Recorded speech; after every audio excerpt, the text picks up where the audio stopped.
ஒருவனுக்கு பிடிச்ச வேலைக்காரன் வியாதிப்பட்டு மரண அவஸ்தையாக இருந்தார்.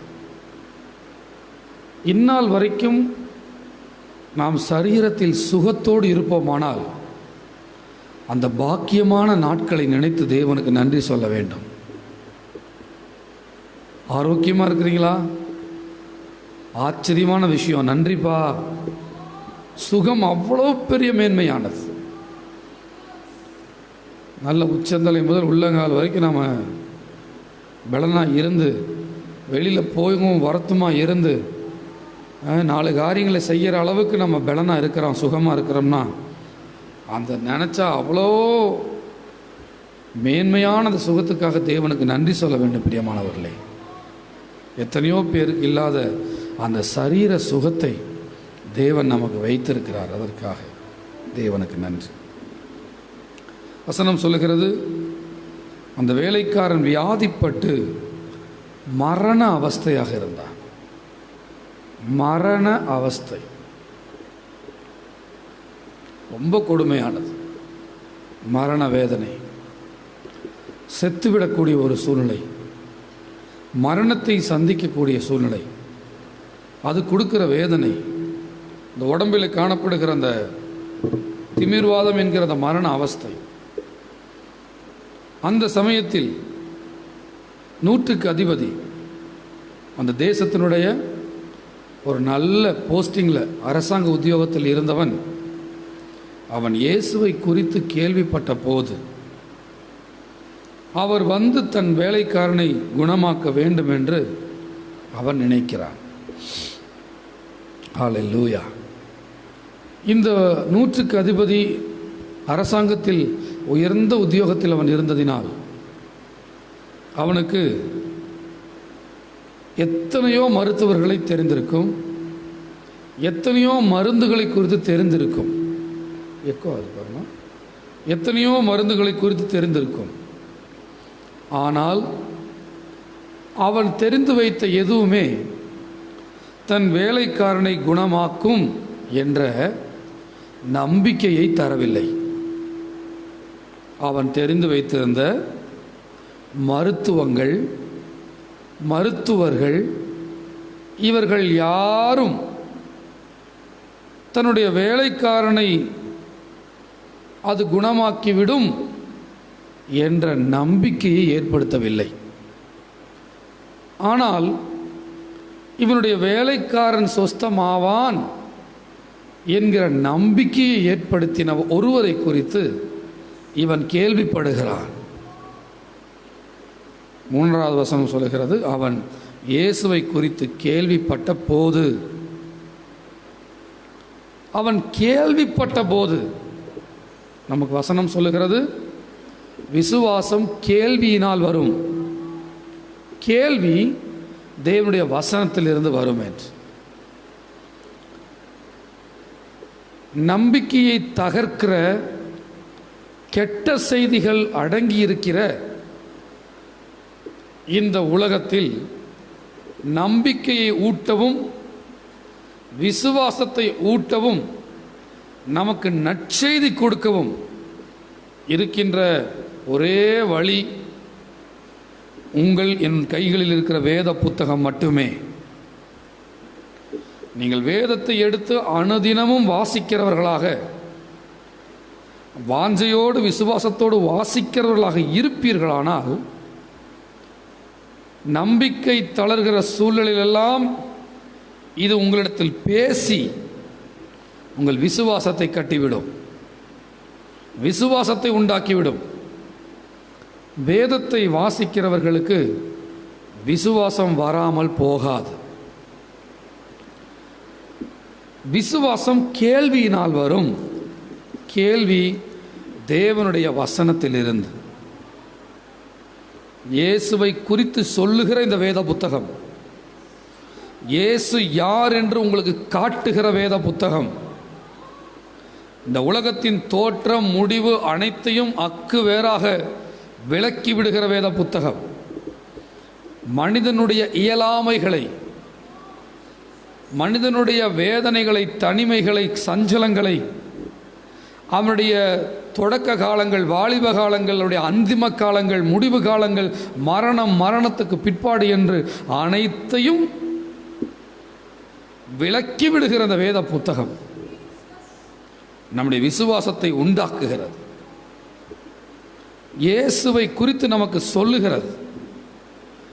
மனிதனுடைய இயலாமைகளையும் சொல்லி, அவைகள் மத்தியிலே மனுஷகுமாரன் இயேசு எப்படிப்பட்டவர் என்பதையும் சொல்லி நம்மை தூக்கி விடுகிறதாக இருக்கிறது.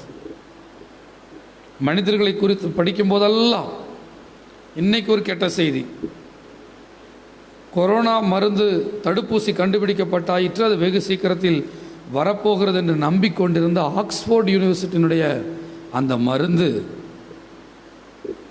டெல்லியிலே பரிசோதிக்கப்பட்ட போது 3ஆம் கட்டத்தில் அது மிகப்பெரிய பக்க விளைவுகளை கொண்டு வந்து தடுப்பூசியை நிறுத்திவிட்டார்கள். நம்பிக்கை தகர்ந்திருக்கிறது. இப்படியெல்லாம் கெட்ட செய்திகள் இருக்கும்போது நாம் ஒருவரை குறித்து கேள்விப்படுகிறோம். 100க்கு அதிபதி கேள்விப்படுகிறான், இயேசு யார்? Who is Jesus? அவன் இயேசுவை குறித்து கேள்விப்படும் போது அவனுக்கு ஒரு நம்பிக்கை துளிர்க்கிறது. அந்த இயேசு என் வேலைக்காரனை சொஸ்தமாக்குவார் என்று.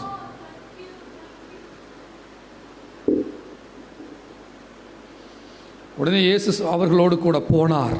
6ஆம் வசனம் சொல்லுகிறது, அப்பொழுது இயேசு அவர்களுடனே கூட போனார்.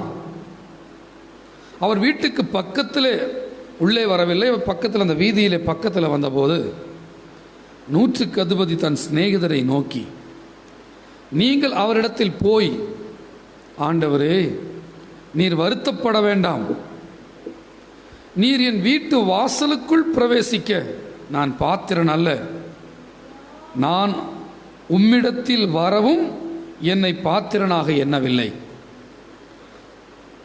நீரும் என் வீட்டுக்குள் வருவதற்கு எனக்கு தகுதி இல்லை, நானும் உம்மிடத்தில் வர எனக்கு தகுதி இல்லை, ஆனால் ஒரு வார்த்தை சொல்லும், அப்பொழுது என் வேலைக்காரன் சொஸ்தமாவான். ஒரு வார்த்தை சொல்லும், அப்பொழுது என் வேலைக்காரன் சொஸ்தமாவான். தேவ பிள்ளைகளே, இந்த நாளில் உங்கள் வாழ்க்கையில் நீங்கள் இளைஞராக இருக்கலாம், நடுத்தர வயது உள்ளவர்களாக இருக்கலாம், வயது முதிர்ந்தவர்களாக இருக்கலாம். வயது முதிர்ந்தவர்களே, நீங்கள் எப்படியோ ஒரு வாழ்க்கையை வாழ்ந்து இந்த வயதை நீங்கள் எட்டி இருக்கலாம். ஆனால் உங்களுக்கு இந்த நாளில் நீங்கள் கிறிஸ்துவின் மேல் விசுவாசமாகத்தான் இருக்கிறீர்கள். அவர் எல்லா தடைகளையும் தகர்த்து அற்புதங்களை செய்கிறவர் தான் என்று நீங்கள் கிறிஸ்துவை நிரூபிப்பதற்கு, உங்கள் விசுவாசத்தை செயலிலே காண்பிப்பதற்கு ஒரு வாய்ப்பு உங்களுக்கு வழங்கப்பட்டிருக்கிறது. நீங்கள் இதை தாண்டாவிட்டால் அந்த மகிமையை பார்க்க முடியாது. இந்த வயதிலாவது நீங்கள் சொல்ல வேண்டும், அவருடைய ஒரு வார்த்தை என் குடும்பத்தின் படுக்கையை, மரண வேதனையை மாற்றும் என்று. அந்த விசுவாசத்தை தேவன் உங்களிடத்திலிருந்து எதிர்பார்க்கிறார். அந்த வேலைக்கு அந்த 100க்கு அதிபதி சொல்லுகிறான், நான் அதிகாரத்துக்கு கீழ்ப்பட்டவனாய் இருந்தும் எனக்கு கீழ்ப்பட்டிருக்கிற சேவகரும் உண்டு. நான் ஒருவனை போ என்றால் போகிறான், வா என்றால் வருகிறான், இதை செய் என்றால் செய்கிறான். எதிர் பேச்சே இல்லை. அப்படியே தலையை குமிஞ்சிட்டு சரிங்க எஜமானின்னு சொல்லிட்டு அதை செய்கிறான்.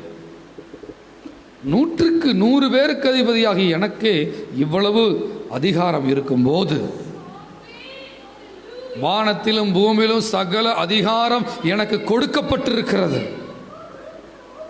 சமுத்திரத்தின் மேல் அதிகாரமுடையவர், மரணத்தின் மேல் அதிகாரமுடையவர், பாதாளத்தின் மேல் அதிகாரமுடையவர், வியாதிகளின் மேல் அதிகாரமுடையவர், அவரும் ஒரு வார்த்தை சொன்னால் போதும். அவர் நேரடியாக வர வேண்டும் என்ற அவசியம் கூட இல்லை. அவர் ஆகும் என்றால் ஆகும், அவர் சுகமாகு என்றால் சுகமாகும், அவர் இந்த தண்ணீர் திராட்சை ரசம் என்றால் திராட்சை ரசம்தான் என்று அந்த வார்த்தைக்கு அவன் வைத்த மதிப்பு மரியாதை. விசுவாசத்தை என்னவென்று சொல்லுகிறேன் நான் இப்பொழுது, அவருடைய வார்த்தைக்கு 100க்கு அதிபதி வைத்திருந்த மதிப்பு மரியாதை. அவர் சொன்னால் ஆகும். இப்படிப்பட்ட விசுவாசத்தை நான் பார்த்ததில்லை. ஆச்சரியப்படுகிறார். என்பதாக இந்த 100க்கு அதிபதியின் இடத்திலிருந்து வந்த அந்த வேலைக்காரர்கள், இயேசுவை பார்க்க வந்தவர்கள், திரும்பி வீட்டுக்கு போய் பார்த்தால் வியாதியாய் கிடந்த வேலைக்காரன் சுகமடைந்திருக்கிறான்.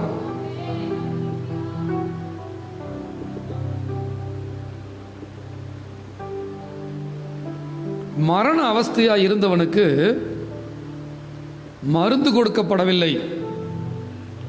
அந்த உடம்புக்கு எந்த மருத்துவம் பார்க்கப்படவில்லை. அந்த உடம்புக்கு எதுவும் செய்யப்படவில்லை.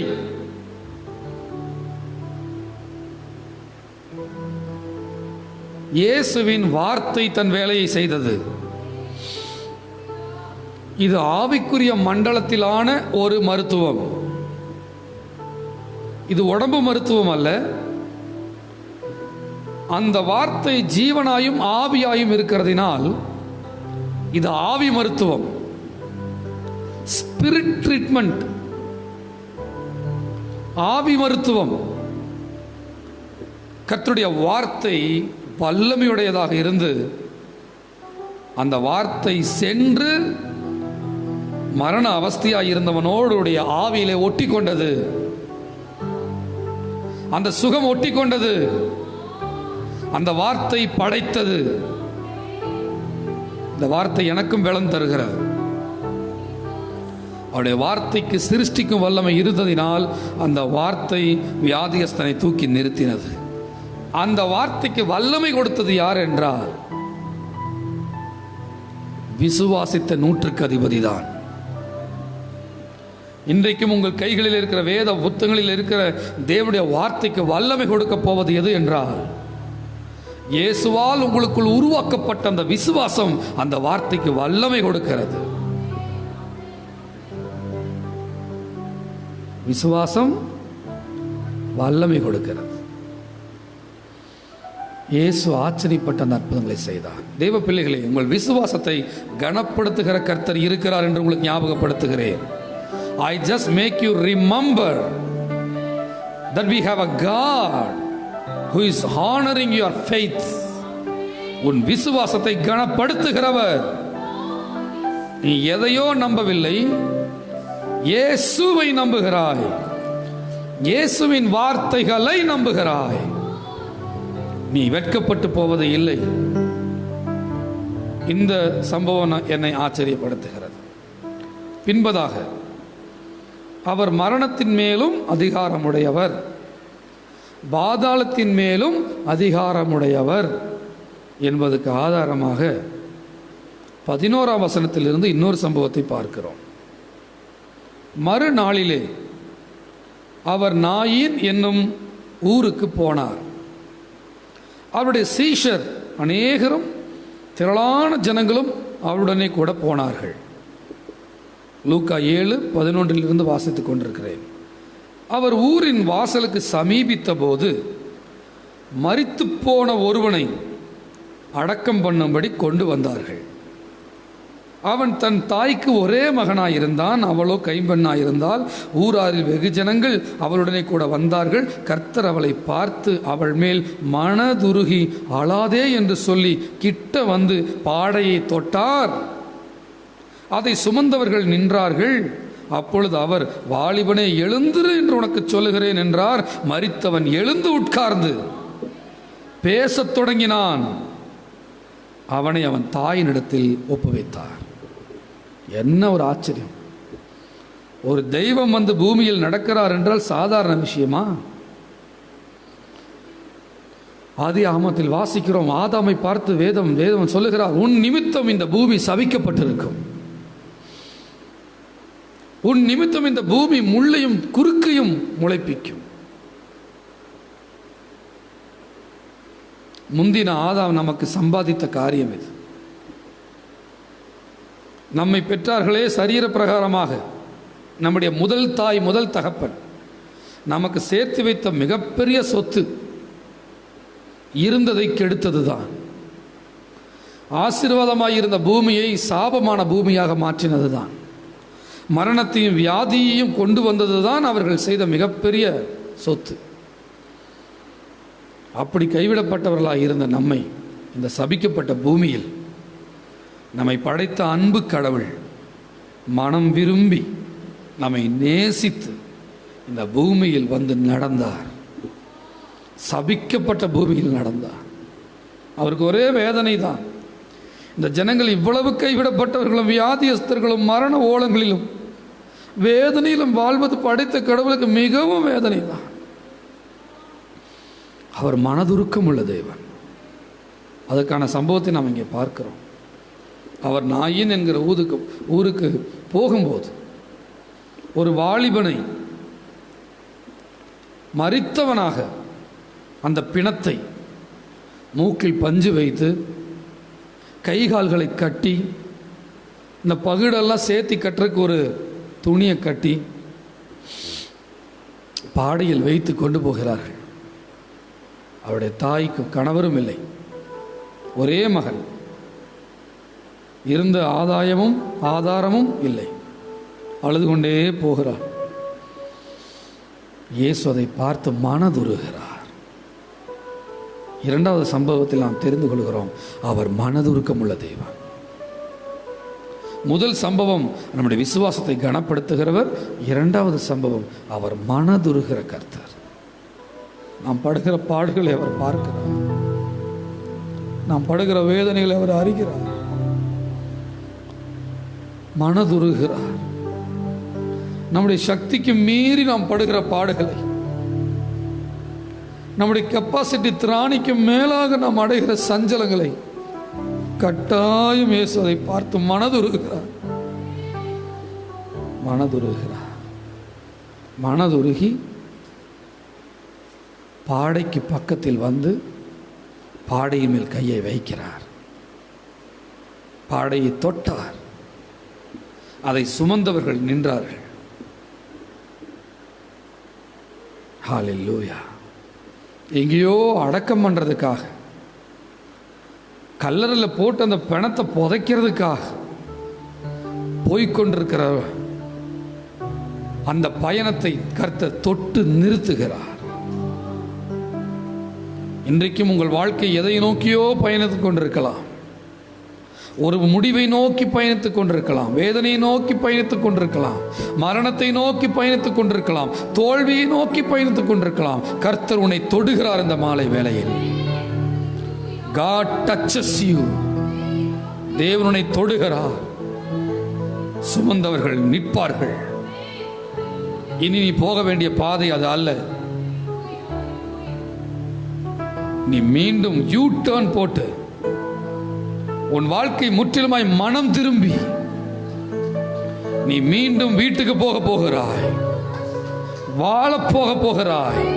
நீ ஜெயிக்க பிறந்தவன், நீ வாழ பிறந்தவன், நீ சந்தோஷமாய் இருக்க பிறந்தவன், நீ தேவனோடு இருக்க பிறந்தவன், நீ இந்த பூமிக்கு சவால் விட பிறந்தவன் என்று அவன் பாதை திருப்பி விடும்படி அவன் நிறுத்துகிறான். நிறுத்தி அந்த பிணத்தை பார்த்து, மூக்கில் பஞ்ச வைத்தவனை பார்த்து சொல்லுகிறார், வாலிபனை எழுந்திரு. இந்த சம்பவத்துக்கு முன்பதாக சம்பவத்தை நான் பார்த்தோம். நான் என் வேலைக்காரனை பார்த்து, வாவென்றால் வருகிறான், போவென்றால் போகிறான், இதை செய் என்றால் செய்கிறான். எனக்கே அந்த அதிகாரம் இருக்கும்போது இயேசு எப்படிப்பட்ட அதிகாரம் உடையவர்? அடுத்த சம்பவமே சொல்லுகிறது. வாலிபன் மரித்து எனக்கு தெரிந்து ஒரு நாளாவது ஆயிருந்திருக்கு. உடனே ஒரு வாலிபனை எடுக்க மாட்டார்கள். வியாதியஸ்தனே கிருமி பரவிடணும் இன்னைக்கு ஒரு வேளை உடனே எடுத்துடுறாங்க. ஒரு வாலிபனை எடுத்துட மாட்டார்கள். 2-3 நாட்களாவது வைத்திருப்பார்கள். ஒரு நாள் வைத்திருக்கட்டுமே. இவன் மரித்து இயேசு கிறிஸ்து அவர் சிலுவையில் மரித்து உயிரோடு எழும்பின பிற்பாடுதான் பாதாளம் என்ற ஒன்று இல்லாமல் பரதேசி என்ற ஒன்று உண்டாக்கப்பட்டு அது மேலே போனார்கள். ஆனால் வாலிபன் மரிக்கும் போது அவன் பாதாளத்துக்கு கீழே போனான். அவனுடைய ஆத்மா பாதாளத்துக்கு போனது. அவன் மரணத்தை சந்தித்தான். ஆனால் இப்பொழுது இங்கே நிற்கிறவரோ மரணத்துக்கும் பாதாளத்துக்கும் அதிகாரியாக இருக்கிறதினால் வாலிபனை பார்த்து சொல்லுகிறார், எழுந்திரு என்றுகிறார். அவர் சொன்ன உடனே பாதாளத்தில் இருந்த வாலிபன் மேலே வந்தார். ஹல்லேலூயா. பாதாளமும் அவனை அடக்கி வைக்க முடியவில்லை, மரணமும் அவனை அடக்கி வைக்க முடியவில்லை. என்றால் இயேசுவே உயிர்த்தெழுதலும் ஜீவனுமாக இருக்கிறார். மரணத்தின் மேல் அதிகாரமுடையவராக இருக்கிறார். பாதாளத்தின் மேல் அதிகாரமுடையவராக இருக்கிறார். இன்றைக்கும் எத்தனையோ ஊழியக்காரர்கள் இன்றைக்கு மரித்தோரை எழுப்பிக் கொண்டிருக்கிறார்கள். ஏராள சாட்சிகள். நீங்களும் நானும் நம்புகிற இயேசு மரணத்தை வென்றவர். பிரியமானவர்களே, அவர் சொல்லுகிறார், அழாதே என்று சொல்லி கிட்ட வந்து அற்புதங்களை செய்கிறார். இன்றைக்கும் உன் அருகில் வந்து மரித்து கிடக்கிற உன் வாழ்க்கையை அவர் எழுப்புவார். அவர் சொல்லுகிறார், எழும்பு. பாவத்திலே மரித்து கிடக்கிற என் மகனே எழும்பு. தொழில் முடக்கத்திலே முடங்கி கிடக்கிறவனே உன் தொழிலில் எழும்பு. ஊழியத்தில் முடங்கி கிடக்கிற மகனே உன் ஊழியத்தில் எழும்பு. பலவிதமான ஆசீர்வாதங்களை பெற்றுக்கொள்ளாமல் கட்டப்பட்டிருக்கிறவனே உன் கட்டுகளை விட்டு வெளியே வா என்று உனக்கு சொல்லுகிறேன். மரித்தோடு எழுப்புகிற கர்த்தர் இந்த இயேசு கிறிஸ்து வெகு சீக்கிரத்தில் வரவும் போகிறார். அதற்கு இஸ்ரவேல் நாடு மிக தயாராக இருக்கிறது. எருசலேமில் இருக்கிற 10 வாசல்களில் ஒரு வாசலாகிய கிழக்கு வாசல் மேசியாவை எதிர்கொள்ள தயாராகி இருக்கிறது. வேதம் சொன்னதெல்லாம் நிறைவேறி கொண்டிருக்கிறது. அவர் ஒலிவ மலையின் மேல் இறங்குவார். யூதர்களை காப்பாற்ற அவர் அங்கே இறங்குவார். அப்பொழுது ஒலிவ மலை வடபுறம் தென்புறமாக சாய்ந்து போகும், பிளந்து போகும் என்று எசேக்கியேலில் வாசிக்கிறோம். இன்றைக்கு அந்த இடத்துல 1600 கிலோமீட்டருக்கு அந்த மலையில மிகப்பெரிய ஒரு பிளவு உண்டாயிருக்கிறது. அதுக்கு சரியாக வடபுறம் தென்புறம் தான் விலகப் போகிறது என்று இன்றைக்கு சொல்லுகிறார்கள். அது அன்றைக்கே வேதத்தில் எழுதப்பட்டிருக்கிறது. எந்த பக்கம் உழுகும் அந்த பிளவு வழியாக மத்திய தரைக்கடல் தண்ணீர் சவக்கடலுக்கு வரும் என்று இன்றைக்கு சொல்லுகிறார்கள். அன்றைக்கே அது எழுதப்பட்டிருக்கிறது. தேவன் ஜீவனுள்ள தேவன்.